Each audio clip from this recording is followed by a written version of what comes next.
وہ ایک پری تھی جس نے غرور میں انسانوں کو کمزور سمجھا اور سزا میں وہ خود انسان بنا دی گئی، مگر جیسے جیسے اس نے درد بانٹنا شروع کیا ویسے ویسے اسے اپنا آپ یاد آنے لگا۔ آئیے ناظرین جانتے ہیں ایک پری کی کہانی۔ کئی سال پہلے کی بات ہے، پہاڑوں کے دامن میں ایک خوبصورت مگر پسماندہ گاؤں تھا جس کا نام نور پور تھا۔ اس گاؤں میں ایک یتیم لڑکی رہتی تھی جس کا نام بولی تھا۔ اس کے بال سنہرے اور آنکھیں نیلے رنگ کی تھیں جو اس گاؤں میں کسی اور کے پاس نہ تھیں۔ لوگ اسے اجنبی سی بچی کہتے، مگر بولی اپنے کام میں لگی رہتی۔ بولی کو کچھ انوکھی باتیں آتی تھیں۔ وہ پرندوں سے بات کر سکتی تھی، مردہ پودوں کو چھو کر زندہ کر دیتی تھی۔ جب وہ کسی غمگین شخص کو ہاتھ لگاتی اس کا دل ہلکا ہو جاتا۔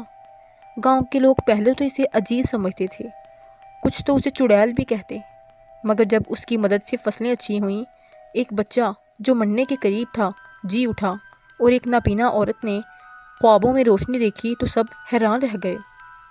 ایک رات بولی نے خواب دیکھا، ایک خوبصورت پری آسمان سے اترتی ہے، آنکھوں میں چمک، ہاتھ میں چمکتا ہوا آئینہ، اور کہتی ہے، تم مجھے کیوں بھول گئی؟ تم ایک پری ہو بولی، تمہیں زمین پر سزا کے طور پر بھیجا گیا تھا، مگر اب تم اپنی سچائی جاننے کے قریب ہو۔ بولی کی آنکھ کھل گئی مگر دل بے چین ہو گیا۔ اگلی صبح آسمان پر ایک قوس قزح نمودار ہوئی اور اسی کے ساتھ پری نمودار ہوئی، بالکل ویسی جیسے خواب میں دیکھی تھی۔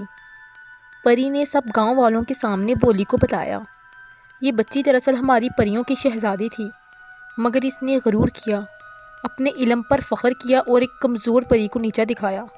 سزا کے طور پر اسے سب کچھ بلا کر انسانوں کے درمیان میں بھیج دیا گیا۔ اب اس نے عاجزی، خدمت اور سچائی سے دوبارہ اپنا مقام حاصل کیا ہے۔ بولی کے جسم سے روشنی پھوٹی، اس کی آنکھیں چمکنے لگیں اور اس کی یادداشت واپس آ گئی۔ وہ رونے لگی اور گاؤں والوں سے کہا، میں وہ نہیں رہنا چاہتی جو غرور میں تھی، میں تمہارے ساتھ رہنا چاہتی ہوں، تمہاری خدمت کرنا چاہتی ہوں۔ پری نے افسردہ ہو کر کہا، یہی تمہارا اصل امتحان ہے بولی، تم واپس جا سکتی ہو اپنی پریوں کی سلطنت میں، یا یہیں رہ سکتی ہو اپنی نئی پہچان کے ساتھ، مگر تمام طاقتوں کے بغیر۔ بولی نے کچھ سوچا اور کہا، طاقتیں میرے لیے کچھ نہیں، اگر میں اپنے لوگوں کے درد نہ بانٹ سکوں میں یہاں رہوں گی۔ پری نے مسکرا کر کہا، بس یہی سننا تھا، تم نے غرور کے بدلے قربانی، طاقت کے بدلے خدمت چنی، یہی سچا جادو ہے۔ اچانک بولی کے پروں نے پھوٹنا شروع کیا اور نہ صرف وہ اپنی طاقتوں کے ساتھ واپس آئی بلکہ اب اس کی طاقت دلوں کو بدلنے کی بھی تھی۔